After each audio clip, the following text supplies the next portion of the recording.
I would like to introduce my father, your 46th President of the United States, Joe Biden. President Biden took the stage with an embrace from his daughter, Ashley, wiping a tear from his eye as delegates and attendees did the same. Thank you, thank you, thank you. Greeted by a sea of signs that read, "We Heart Joe," and chants of his name. The crowd gave him a standing ovation that lasted nearly 5 minutes. It was a scene that could have been his own party nomination on the final night of the convention. But this was more of a goodbye. Let me know in my heart, when my days are through, America, America, I gave my best to you. I made a lot of mistakes in my career, but I gave my best to you. For 50 years, like many of you, I've given my heart and soul to our nation. And a passing of the torch to Kamala Harris. I promise I'll be the best volunteer Harrison Walz has Cam ever seen. Biden made no secret of the pressure he faced to bow out 1 month ago, saying he harbors no hard feelings. And all this talk about how I'm angry at all those people who said I should step down, that's not true. He focused on his accomplishments, together with Vice President Harris. We've had one of the most extraordinary 4 years of progress ever, period. When I say we, I mean Kamala and me.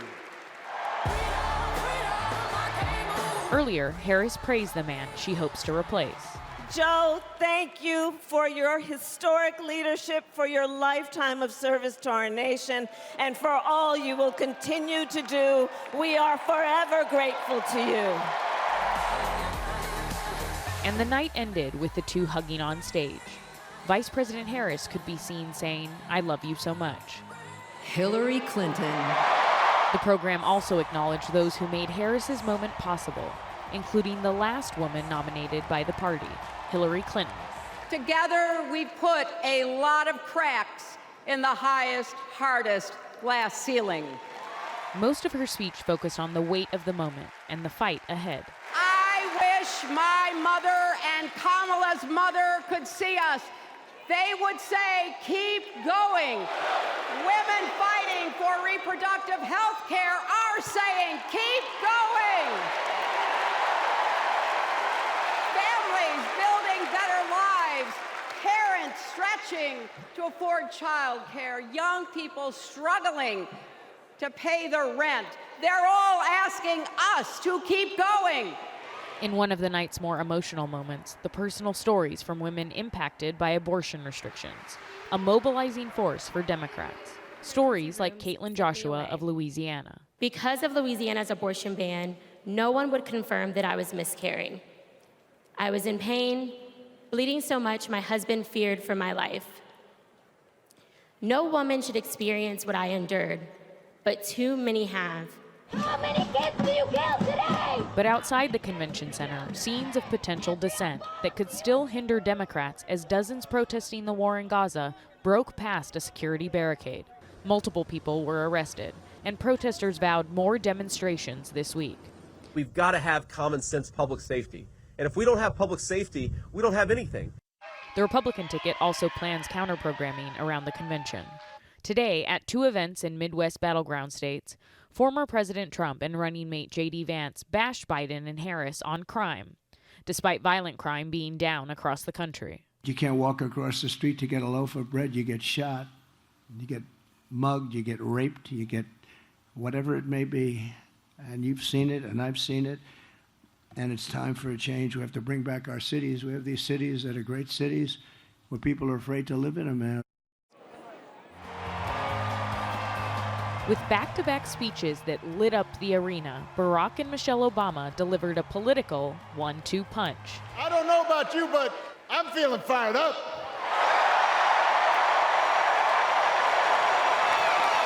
I am feeling ready to go.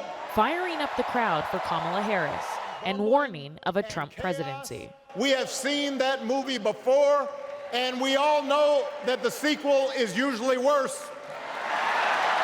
a familiar feeling that's been buried too deep for far too long. You know what I'm talking about. It's the contagious power of hope. The former president and first lady captivated Democrats with a message of hope. Mr. Obama compared the enthusiasm for Harris to his rise 16 years ago. I am feeling hopeful because this convention has always been pretty good to kids with funny names who believe in a country where anything is possible. But the Obamas also took the fight directly to Trump, repeatedly calling attention to his privileged background. Most of us will never be afforded the grace of failing forward. We will never benefit from the affirmative action of generational wealth. Here's a 78-year-old billionaire who has not stopped whining about his problems since he rode down his golden escalator 9 years ago. And this scathing response to Trump's racist birther conspiracy theory that he continues to peddle. For years, Donald Trump did everything in his power to try to make people fear us. See, his limited, narrow view of the world made him feel threatened by the existence of two hardworking, highly educated, successful people who happen to be black. For Michelle Obama in particular, who said this on the convention stage in 2016. No, our motto is, when they go low, we go high. Her tone last night was different, at one point firing back at Trump's remarks, falsely claiming that undocumented immigrants are taking, quote, black jobs. Who's going to tell him that the job he's currently seeking might just be one of those black jobs? Do we believe in the promise of America? And are we ready to fight for it? Vice President Harris wasn't in the audience at the convention like she was on night one. This is not just about us versus Donald Trump. This is about two very different visions for our nation. Taking a quick trip to Milwaukee, Wisconsin with her running mate Tim Walz, campaigning in the exact place Trump accepted his party's nomination back in July. We are here tonight to officially nominate Kamala Harris for president. Fire, get loud, another round of shots. DNC, turn out for what? While Democrats held a symbolic roll call to celebrate her nomination. California, we proudly cast our 482 votes for the next president, Kamala Harris. Harris beamed in on the Jumbotron, and returning to Chicago, she watched her husband's speech from aboard Air Force Two. It was Second Gentleman Doug Emhoff who showed the convention crowd the personal side of Kamala Harris. I got Kamala's voicemail, and I just started rambling. Hey, it's Doug.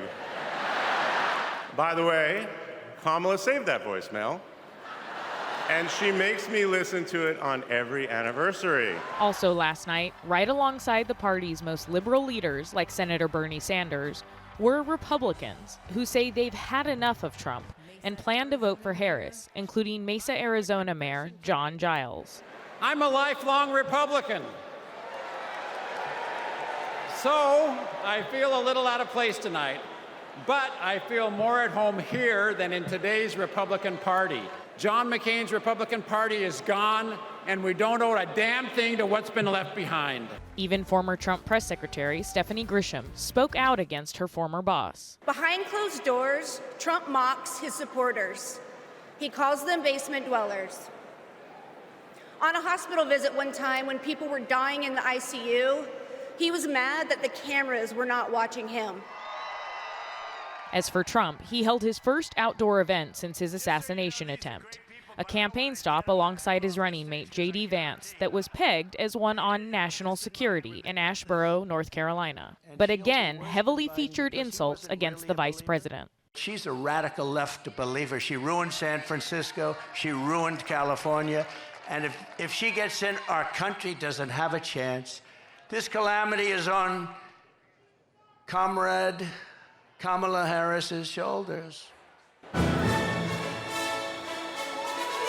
Night 3 at the DNC featured rising party stars. That is the story of America. A parade of celebrities. What's up, DNC? And a musical nod to Minnesota.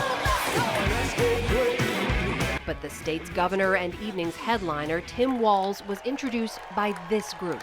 Come on out, Scarlets! Former members of the high school football team he once coached.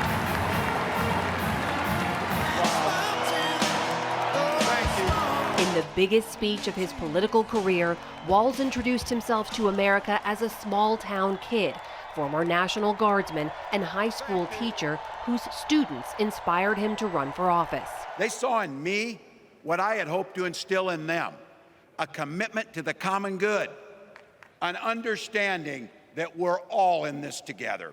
Peppering his speech with the familiar campaign message of freedom. In Minnesota, we respect our neighbors and the personal choices they make. And even if we wouldn't make those same choices for ourselves, we've got a golden rule. Mind your own damn business. With his wife Gwen watching on, Walz recounted their fertility struggles before having their daughter Hope and son Gus. Hope, Gus, and Gwen, you are my entire world, and I love you. Bringing 17-year-old Gus to his feet in tears as he pointed to the stage, saying, "That's my dad." I'm letting you in. The Harris-Walz campaign has embraced a direction best summed up in a single word. Joy. Joy comes in the morning. Kamala Harris, the president of joy. There is joy in it. Joy! A message underscored in a surprise appearance by hometown hero Oprah Winfrey. We won't be set back, pushed back, bullied back, kicked back. We're not going back. Several speakers, in fact, issued sharp rebukes of Vice President Kamala Harris's opponent, former President Donald Trump, including House Minority Leader Hakeem Jeffries. Donald Trump is like an old boyfriend who you broke up with, but he just won't go away. Bro, we broke up with you for a reason. So the next time you hear him, don't count the lies. Count the eyes. Former President Bill Clinton warned of complacency post-convention as the shadow of his wife Hillary Clinton's 2016 loss still looms over the party. We've seen more than one election slip away from us when we thought it couldn't happen, when people got distracted by phony issues or overconfident. And once again, this Democratic convention relied on Republicans to help make the case for their candidate, like former Mike Pence advisor Olivia Troy. You aren't voting for a Democrat. You're voting for democracy. In stark contrast to the raucous cheers, a somber, steady chant broke out as the parents of Israeli-American Hamas hostage Hirsch Goldberg Poland took the stage, calling for a ceasefire and speaking directly to their son. Hirsch, if you can hear us, we love you. Stay strong. Survive.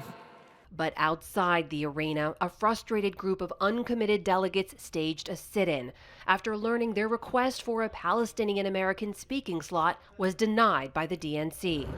The top of the Republican ticket, meanwhile, worked to counter-program in battleground Arizona. Comrade Kamala Harris.